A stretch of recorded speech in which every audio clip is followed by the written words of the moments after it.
A messy start to the new year across the country. The South pummeled by severe thunderstorms. A tornado touching down in Mississippi. Flash flood warnings in Jackson, Alabama. Damage in Marksville, Louisiana, and a direct hit in Houston, Texas, where Kevin Masterson says lightning caused a fire in his house while he was still inside. You could tell it was bad very quickly, that we had to get out. Further north across the Great Plains, another severe system dumping snow and ice. Crews having trouble keeping up with the slick roads. Typical weather this time of year for the Dakotas and Minnesota, but in the Pacific Northwest, Seattle saw its first substantial snow on New Year's in 5 decades. Millions will be affected by these severe storms. There could be isolated tornadoes, torrential downpours, and this whole system moves into the mid-Atlantic by tomorrow. From the west to the deep south, a not-so-warm welcome to 2017. President Barack Obama will give his farewell address in the same place he gave his 2012 election night victory speech. He'll say goodbye January 10th at McCormick Place in Chicago.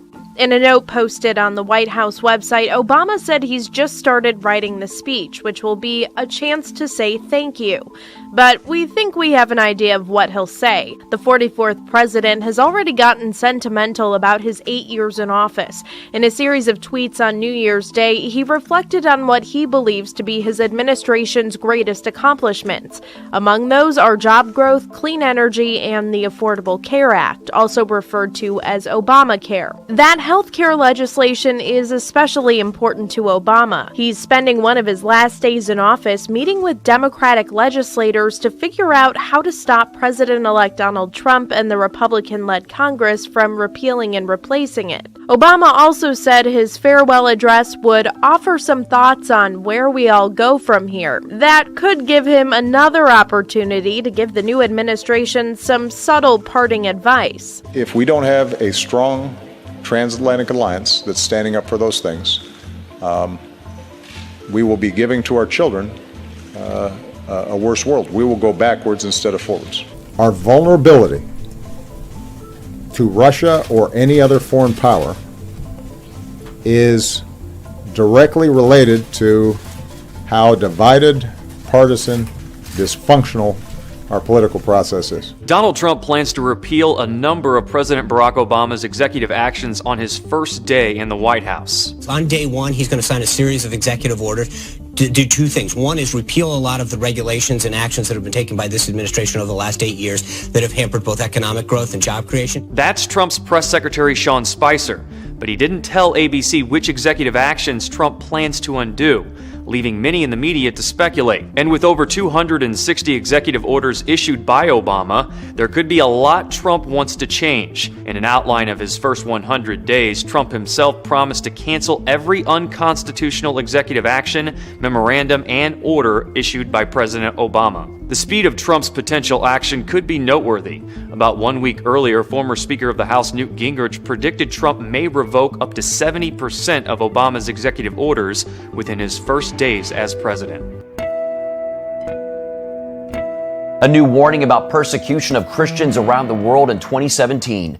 A ministry called Release International warns that violent attacks on Christians are expected to increase based on the trends from 2016. The ministry says Islamic persecution of Christians has been increasing from Islamic militants and from the governments in Islamic countries. The trends don't look good in India and China either. Recorded attacks from Hindu militants have increased dramatically in India, and China has been cracking down on unregistered churches. Release says the report is, quote, a wake-up call to take our prayers and practical support for our persecuted family to a new level. The head of a religious research group says about 90,000 Christians were killed because of their faith in 2016. In a recent interview, the founder of the Center for Studies on New Religions cited a new report set to be released later this month by the Center for the Study of Global Christianity. We can't independently verify the statistics until the report comes out, but there were several regions of the world where Christians faced persecution in the past year. Conflicts in North African countries like Nigeria were a significant source of Christian persecution in 2016. Open Doors USA recorded a 62% increase in violent killings of Christians at the hands of Islamist militant groups like Boko Haram. Christians also face deadly persecution in destabilized Middle Eastern countries like Iraq and Syria, where ISIS and other militants targeted them and other religious minorities. Intolerant governments also pose a lethal threat to Christians. The North Korean regime, in particular, has been accused of committing grave atrocities to stamp out religious belief. The Polish town of Elk has suffered a day of rioting over the fatal stabbing of a local man outside a kebab shop. A 21-year-old Polish man was killed in a brawl there after throwing a firecracker at the diner. A report suggests the attackers were of Northern African descent, but police have not confirmed the claims. Now, as news of the man's death spread, crowds gathered outside the kebab shop, managed by men of foreign descent, chanting racist slogans and throwing rocks and firecrackers at the windows. Now, these pictures were taken at the scene as the situation deteriorated. We understand the crowds still went out onto the street, setting fire to 2 restaurants. Is that an overreaction, do you think? How do you read the case? Well, first of all, we have to remember that only 2 days ago, the truck driver, the Polish truck driver who was killed in Berlin 3 hours before the rampage, which killed 15 and injured dozens, this has really focused the attention of the Poles on what is widely perceived as the Muslim migrant threat to Europe. Secondly, in general, it is the former Soviet bloc countries, the so-called Visegrad 4, which also includes the Czech Republic, Slovakia, and Hungary, which have offered stiff resistance to the attempt by the European Union to impose migrant quotas on individual member countries, regardless of their parliament's will or of their public opinion. So it is really in this context that this should be seen as an expression of nativist anger and resistance to what is seen in Central and Eastern Europe as Western Europe's failed policy of excessive welcoming of the migrants. And a German research firm says that Italians will seek to quit the euro currency if their standard of living doesn't improve.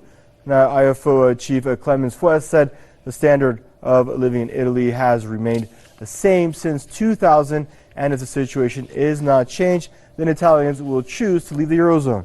Italy is the Eurozone's 3rd largest economy, but its stock market has been the worst performer in Europe last year. Italy is hit with financial problems in its banking system. The country has recently approved a bailout plan to help struggling banks. On Monday, Puerto Rico's new governor was sworn in and immediately promised a push for statehood in a country facing a deep economic crisis. In his inaugural speech, 37-year-old Ricardo Rossello proposed several measures aimed at alleviating the crisis, among them being a proposal to hold a referendum that would ask voters whether they prefer statehood or independence. Rossello added that he also aims to boost public-private partnerships and use that revenue to save a retirement system that faces a $40 billion deficit. In addition, he also announced that he would fly to Washington, D.C. this week to back a bill to admit Puerto Rico as the 51st state. The Mexican government has announced that gas prices from state oil company Pemex will rise by as much as 20% in January of 2017, stirring outrage throughout the country. Fuel prices in Mexico are already more expensive than those in the US, and while Pemex sells its refined petrol for 50 US cents a litre to international trading partners, 2017 will see Mexicans paying almost $1 for the least expensive fuel. Jorge Montes is a Mexico City taxi driver and says the repeated fuel price hikes have left him working longer hours for less profit. The minimum wage in Mexico hasn't gone up in years, but the government is always raising the price of petrol. I'm having to work harder than ever just to support my family now that so much of my money goes on petrol. March 2017 will also see Mexico's petrol market open up to the private sector, and the country's finance ministry has said the price hike comes as a preparation for the incoming competition. However, the public is more sceptical.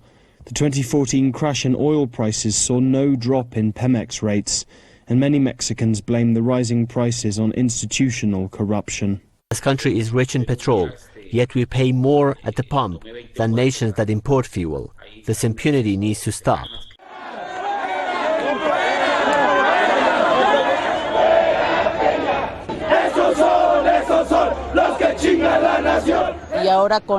Food prices are going to go up. Everything is going to increase. In rural areas, people will starve to death. Transports are already expensive, so imagine how it is going to be after this gas hike. Now, staying with international news, a massive gang riot at a prison in northern Brazil has left around 60 people dead, marking one of the bloodiest cases of prison violence anywhere in the world in decades. Authorities in the city of Manaus say the death toll could rise as police get a better picture of the scale of the riot that was caused by a fight between rival drug gangs.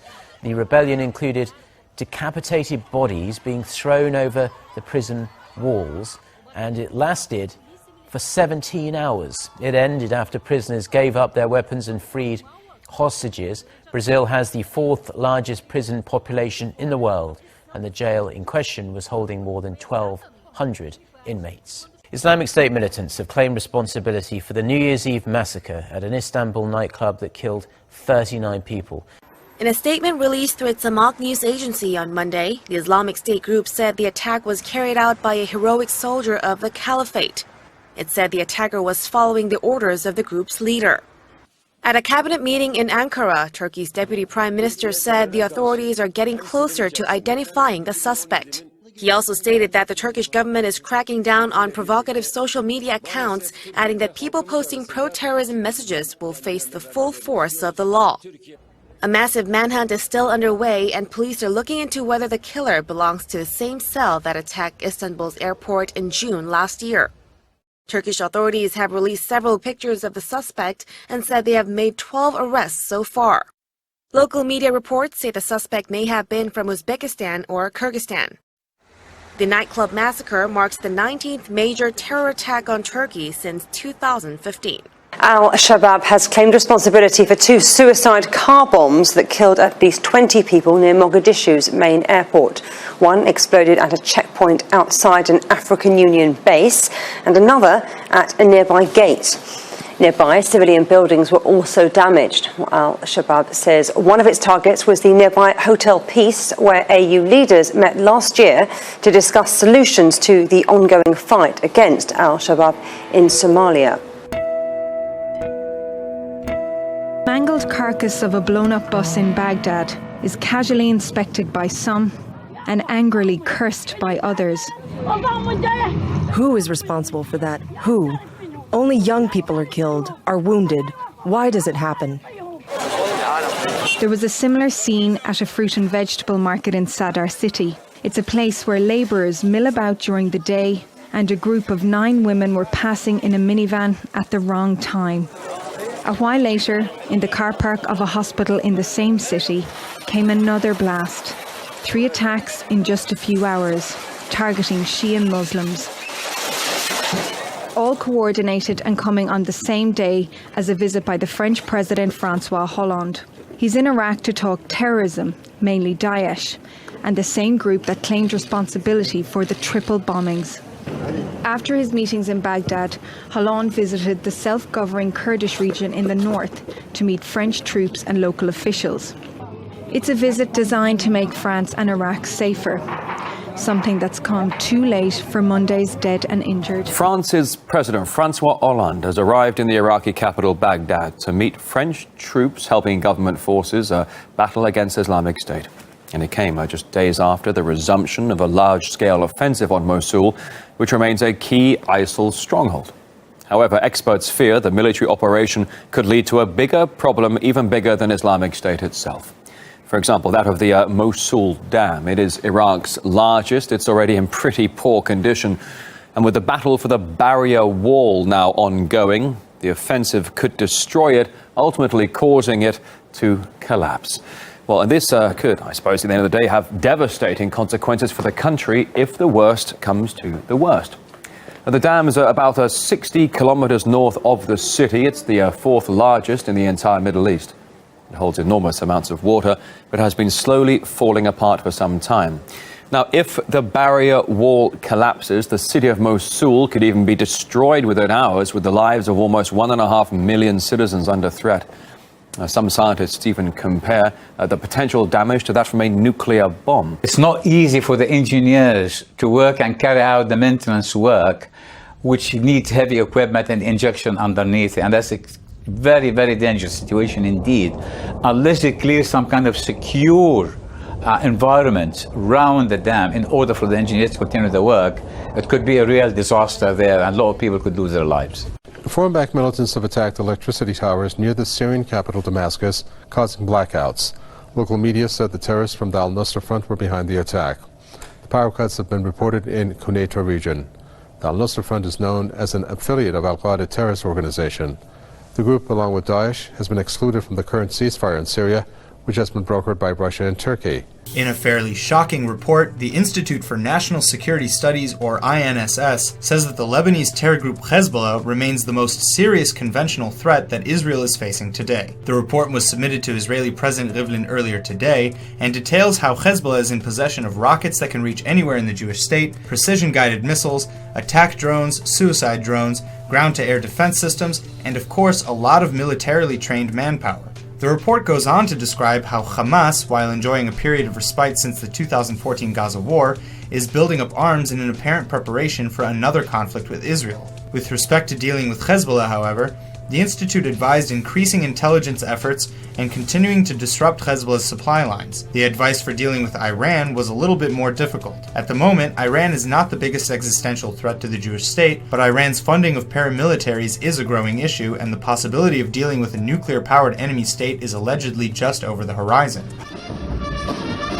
The military parade was initially called for December the 2nd to mark the 60th anniversary of the arrival of Granma, the yacht which brought Fidel Castro and the nucleus of his guerrilla army to Cuba to launch the revolution.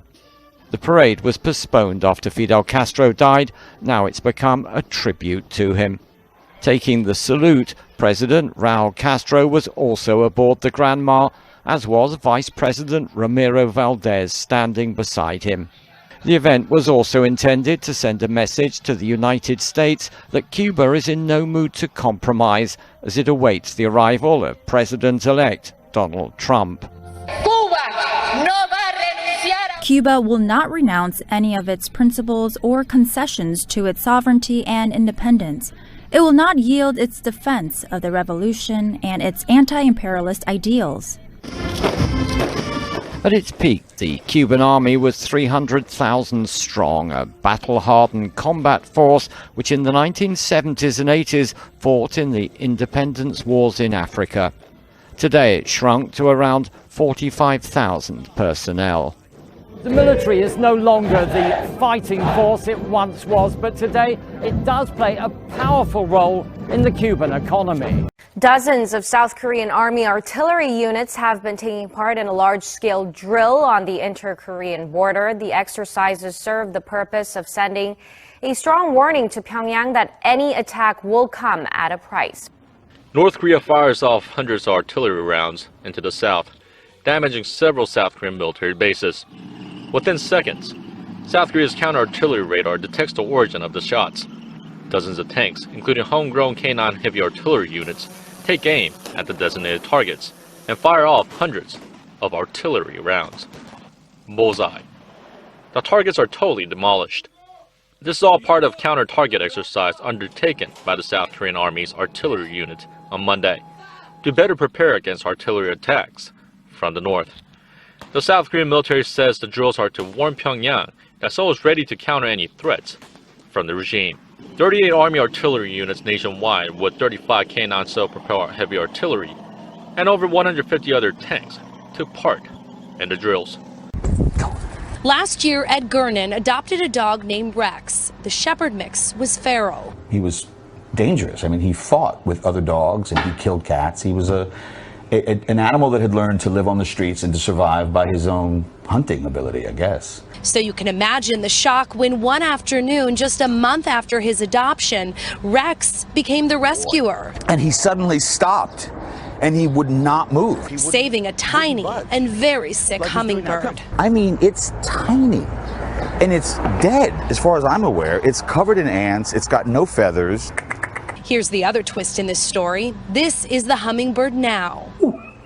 1 year after her rescue, Hummer, as she is called, is still living inside Gernon's home. It's crazy. Like, you live with Tinkerbell. It's like that's what this is like. And it's been a long flight. Gernon had to nurse her back to life literally. He feeds her a special sugary formula every 15 minutes from sun up to sundown. And you find yourself doing stuff you never thought in a million years you would do. Even Rex was willing to share his water bowl with Hummer. There was this little creature, this fragile creature that the whole world wanted to kill, and he was trying to protect her. So I thought I'd go the distance. And look how far they've come. Gernon taught Hummer how to fly using a hairdryer. She sleeps in his glasses. She even lets him steal a kiss. While we had to start by taking video of her outside the kitchen window, Hummer soon opened up to us. Yes, girl. Buzzing around our camera, perching atop our tripod. She even let me touch my finger to her beak. That's awesome. It's been more than a year since Hummer arrived here, and Gernon knows eventually she will spread her wings. It's time for her to start mating. And I keep leaving the doors and windows open thinking she'll leave. And while she's here, her little wings have made a big impact. I rescue this dog. He rescues the bird. The bird rescues all of us in a weird sense. And it's just a miracle. That it is. In Whittier, Christine Lazar, CBS 2 News.